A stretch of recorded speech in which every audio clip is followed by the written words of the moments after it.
Wazidza kufira Zimbabwe, moyo wangu wazidza kufira Zimbabwe, kuzadzisa basa randakasirwa, kuzadzisa basa randakasirwa. Nemunzi zende chararamo,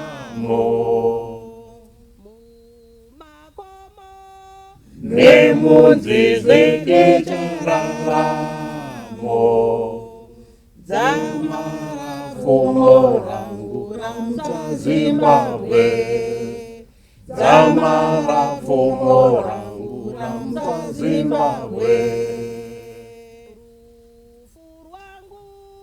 Ruchava reZimbabwe, ruchava reZimbabwe,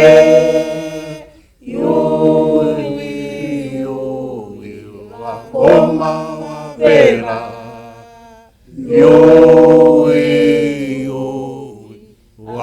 wamazapera. Pasine mandu, pasine. Kampuru kanowedzerwa vasharukwa vedu kare.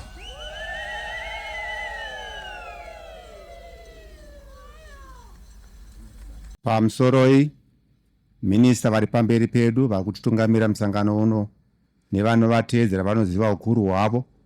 Pamusoroi mawo veterans akanga ari shamwari dzemwana wangu. Pamusoroi nemusangano wedu weZanu PF nevese vatikuta pano pabasa remwana wangu. Nezuro kuseni tiri kuBenside kwakaparirira mwana, ndakakurukura zvishomanana ndichiudza vakanga vakatiunganidza, vakanga vakatikuta makuriro akaita mwana. Nhasi handichataura izvozvo, ndangoenderera pamberi nekuti ndiudze vakuru nemakuriro akaita mwana wangu. Mwana wangu Bonus Mangwiro akazvarwa ari muimba yevanhu vatatu, iye ari mudiki, vasikana vakuru vari pamberi pake. akakomborerwa naMwari nevana vanoita 4 vatinoti vana muchirungu 2 vakomana 2 vasikana, uyezve ane vazukuru vanokwana 12 12. Saka ndo mamiriro akaita mwana wangu. Akazvarwa naMangwiro naTambudzai Mangwiro. Mwana wangu akakura akapfunda pamusana primary school, akakura aripo akamboita tumwe tumabasa tuduku duku, akazofunga kuti aiwa regai ndimbonobvakachira vazukuru vangu vari kuMount Darwin vekwamavhunga. Ari ikoko ndo pakasvika shave rakaita kuti abude muno anorwira nyika. Ndo kwaakaronga, handizivi kuti akarongawo sei, akabatana nevakomana vairwa ikoko. Ndo kubuda kwaakaita mwana uyu. Ndiri kutenda kwazvo nekuti nhasiwo neni ndiri kupemberera mandikuta maita basa ndo zvakaita kuna Bonus Mangwiro. Tinotenda nekuti ikuta, tinotenda maWar Veterans, maministers neurongwa hwese hwaronga basa rese kuti tinokutendai, muri kutinyaradza, chitorai munhu wenyu muchiita zvamunoda naye. Tinotenda nekusingaperi. Ameni. Minister of State for Provincial Affairs and Devolution. Honorable, may you address. Politburo member and Bindura North Member of Parliament, Honorable K. Simsani, in absentia. Ruling party leadership here present, and others from other parties. Veterans of the liberation struggle. The Secretary for Provincial Affairs and Devolution, Mr. Tim Arigere, here represented. Our joke members here present. Mambo venzumbo ino. Mambo chipadze, ungwe, tinovacherechedza. Provincial heads of government, ministries, departments and agencies here present. District Development Coordinator for Bindura, Mr. Richard Chipua. Your Worship, the Mayor of Bindura Municipality, and the other councillors here present. Town Clerk for Bindura Municipality, Ms. Evelyn Mazil, the media fraternity, distinguished guests, mourners, ladies and gentlemen, good afternoon. Today we gather here with heavy hearts to bid farewell to one of the gallant sons of the soil, Comrade Bonus Mangwiro, whose Chimurenga name was Comrade Petsai.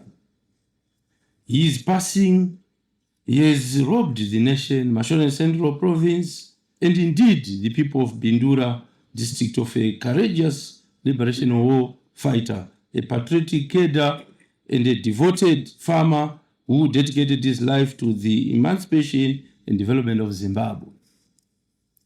As we gather at this sacred provincial heroes Acre to accord him his final respect, we are reminded that the freedom and independence we enjoy today came through the sacrifices of brave sons and daughters like Comrade Mangwiro, who abandoned the comfort of his homes and families to take up arms against colonial oppression and injustice.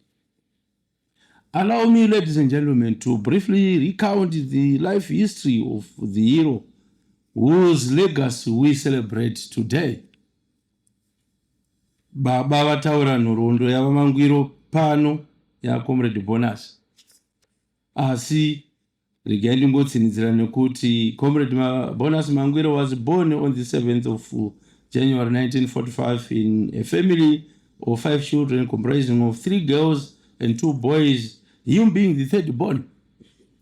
Driven by patriotism and the desire to liberate his country from the shackles of colonialism, he joined the liberation struggle in 1976 at the age of 31. He received his military training at Tembwe Base 1 in Mozambique, where he was trained under the instruction of Comrade Tito. Upon completion of his initial training, Comrade Mangwiro was deployed to Tembwe Base 2, where he underwent further specialist military training in heavy artillery under the guidance of Comrade Jipewa Masande. This specialized training prepared him for combat operations on the war front against the Rhodesian colonial regime. In 1977, he was deployed to the war front and operated in Shirezi district in Mpapa area. During this period, Comrade Mangwiro actively participated in several combat operations against enemy forces. In 1978, he encountered his first major battle against the Smith regime forces in Mpapa, where the area was heavily attacked and destroyed during the confrontation. This forced many villagers to go into protected villages where others fled into the bush, demonstrating his unwavering commitment to the masses. Comrade Mangwiro and his colleagues assisted villagers to safely cross to Mozambique for refuge. After returning to the operational zone, the group continued with military operations in Chiwi district, where they encountered another fierce battle at Lundi Mission. They later advanced into Belingwe, now Mberengwa district, where they continued prosecuting the armed struggle until the ceasefire in 1979. At ceasefire, together with other comrades, Comrade Mangwiro went to Goromon's assembly point.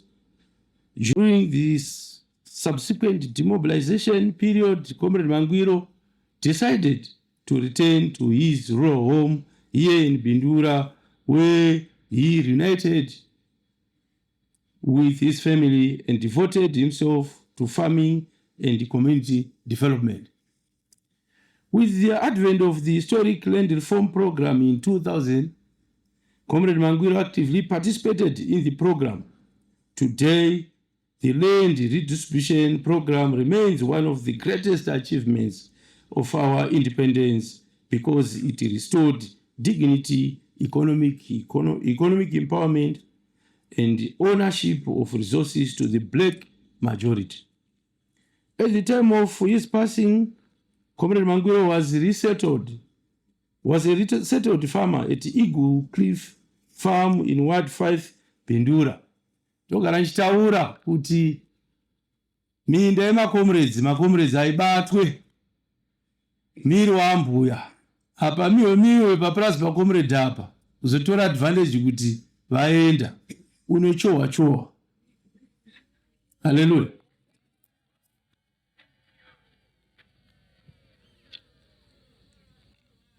Ladies and gentlemen, throughout his life, Comrade Mangwiro remained loyal to the ideals of the liberation struggle and steadfastly committed to the revolutionary values of the ruling party and the government of Zimbabwe. His life serves as a reminder that independence did not come on a mere silver platter, but through immense sacrifice, suffering, and determination of gallant cadres such as himself. To the Mangwiro family, I wish to express my deepest and heartfelt condolences. Losing a father, grandfather, and a family pillar is never easy. However, may you draw comfort from the knowledge that your beloved father lived a fulfilled and honorable life dedicated to the service of this country and people. His legacy will forever remain engraved in the history of our nation, Zimbabwe. As government, we stand together with you during this difficult period of mourning. We pray that the Almighty God grant you strength, comfort, and courage as you come to terms with this painful loss. Comrade Bonus is survived by his wife, 4 children, and 12 grandchildren. Baba vachitaura pavataura. To Comrade Pedzisai Bonus Mangwiro, I say, go well, gallant son of the soil. May your soul rest in eternal peace. Famba zvakanaka, mwana wevu, gamba redu. I thank you.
Baba vedu makanaka muzita ramambo Jesu.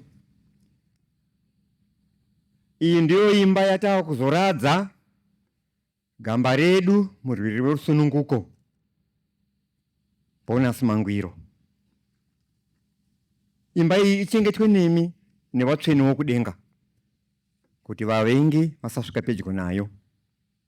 Mune iri rinda Comrade Bonus murambe makarindira kuuya kwamuponesi wedu Jesu Kristo paanozotora vapenyu navakafa. Pamunomutswa naye mumuchingure muchadenga pamwe nevatsvene vese vokudenga.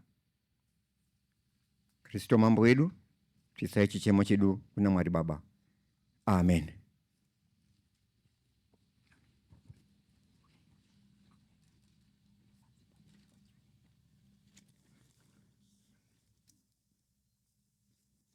Ruremekedzo rwokutanga rwatapa kugamba redu maona tichisa mureza wenyika pasvika motikari. Ruremekedzo rukuru irworwo runopuwa kune munhu mari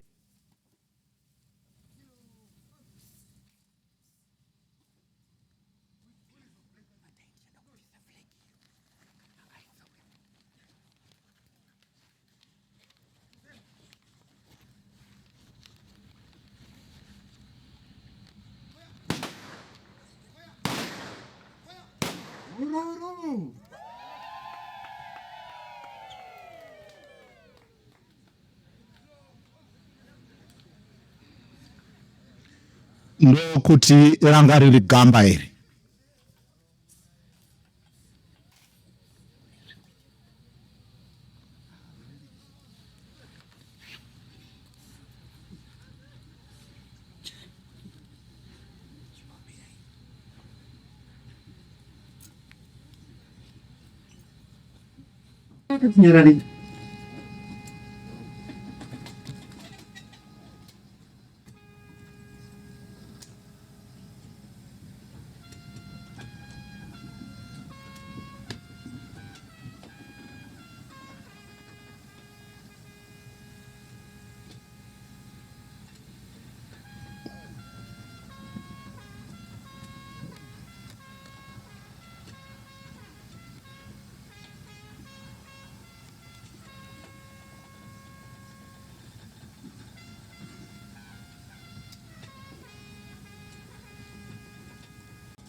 Tinotenda.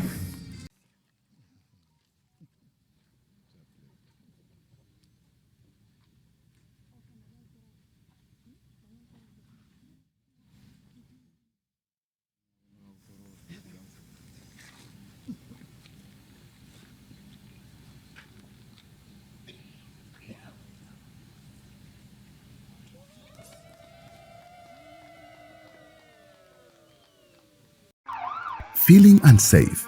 Don't let fear control your life. ZC Security is here to protect your peace of mind. Ndauya pano kuti ndikutaurire nhau ya ZC Security wemachechi, wezvikoro, wemaindastri nepese zvapo panoda kuchengetedzwa. Tsvagai ivava wedu isusu weZC Security. ZC Security. Stay secured. Stay assured.